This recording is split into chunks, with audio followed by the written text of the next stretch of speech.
우리 경제가 어려움 속에서도 올바른 방향으로 가고 있습니다. 정부는 국정의 제일 목표를 일자리로 삼고 지난 2년 동안 줄기차게 노력해 왔습니다. 최고의 민생이 일자리이기 때문입니다. 그 결과 고용 상황이 양과 질 모두에서 뚜렷하게 개선되고 있는 것으로 나타나고 있습니다.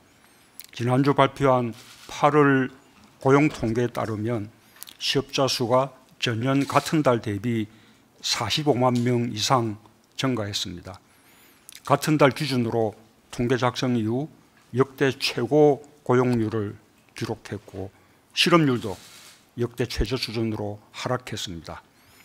고용의 질 면에서도 꾸준히 개선되고 있습니다. 상용직이 49만 명 이상 증가했고 고용보험 가입자도 꾸준히 늘고 있습니다.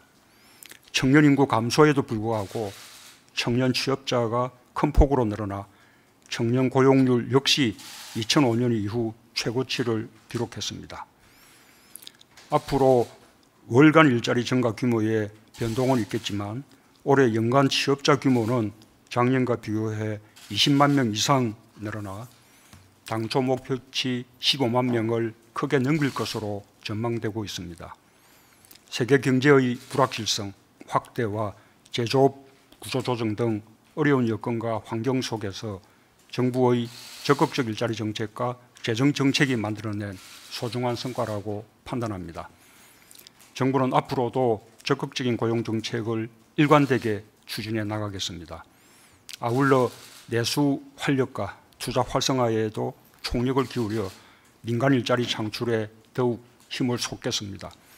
여전히 고용이 미흡한 연령대와 제조업 분야의 고용 문제를 해결하는 데 최선을 다하겠습니다.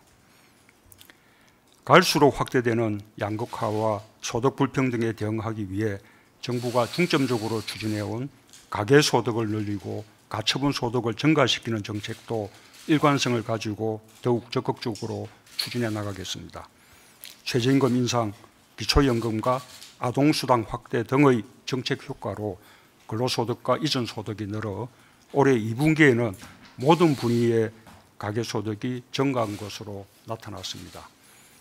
가장 저소득층인 1분위의 소득이 5분기 연속 감소세를 멈추고 소폭이나마 증가한 것은 고령화가 빠르게 진행되는 구조적 요인에도 불구하고 정부의 정책적 노력이 거둔 의미 있는 성과라고 할 수 있을 것입니다.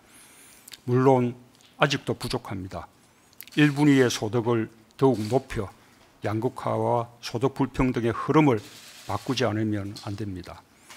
앞으로도 정부는 저소득층의 가계소득을 늘리는 정책을 한층 강화해 나갈 것입니다. 근로장려금을 대폭 확대하고 기초생활보장제도 수급 대상을 늘려나가는 한편 내년부터는 한국형 실업부조제도인 국민취업지원제도를 도입해 시행해 나가겠습니다. 세계 경기 둔화와 보호무역주의 강화, 일본의 경제보복 등 대외적 위협으로부터 우리 기업의 피해를 최소화하면서 우리 경제를 한 단계 발전시키는 전화위복의 계기로 삼아 나가겠다는 정책 의지도 일관성 있게 지속해 나가겠습니다. 다행히 지난 2달여간 정부의 총력 대응과 국민의 결집된 역량이 합해서 의미 있는 성과들이 나타나고 있습니다. 일부 소재 부품에서 국산화가 이루어지고 대기업과 중소기업 간 상생협력 모범이 만들어지고 있습니다. 이제 시작입니다. 더욱 힘을 모으고 속도를 내서 우리 경제를 강한 경제로 탈바꿈하는 기회로 반드시 만들겠습니다. 일관성은 외교 안보 분야에서 특히 중요합니다. 평화와 번영의 새로운 한반도 질서에 우리의 미래가 있습니다.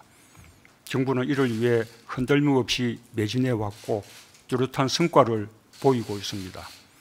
2018년 전까지만 해도 세계에서 전쟁 위험이 가장 높았던 한반도에 상상하기 어려웠던 놀라운 변화가 일어났습니다. 3차례의 남북 정상회담과 2차례의 북미 정상회담이 있었고 남북미 정상이 함께 판문점에서 만나기도 했습니다. 모두 유례없는 일이고 세계사적 사건입니다. 지금도 변화는 계속되고 있습니다. 곧 북미 실무대화가 재개될 것이며 남북미 정상 간의 변함없는 신뢰와 평화에 대한 의지는 한반도 평화 프로세스를 진전시키는 힘이 될 것입니다. 우리 정부는 그 역할이 무엇이든 할 수 있는 모든 것을 다해 한반도 평화 정착과 평화 경제로 공동 번영의 미래를 당당하게 열어갈 것입니다. 이를 위해 저는 다음 주 뉴욕에서 열리는 유엔 총회에 참석합니다. 한반도 평화는 우리만의 과제가 아니라 지구상 마지막 냉전 체제를 해체하는 세계사적 과제입니다. 국제사회가 함께할 때 한반도 평화는 더욱 굳건해질 것입니다. 이번 유엔 총회가 함께 만드는 한반도 평화를 위해 유엔을 비롯한 국제사회의 적극적인 참여와 협력을 높이는 계기가 되도록 노력할 것입니다. 또한 트럼프 대통령과 정상회담을 통해 북미 대화를 적극 지지하고 지원할 것입니다. 튼튼한 한미동맹에 기초하여 한미관계를 미래지향적으로 한 단계 더 발전시켜 나갈 방안에 대해 허심탄회하게 의견을 나누고 지혜를 모을 그런 계기도 될 것입니다.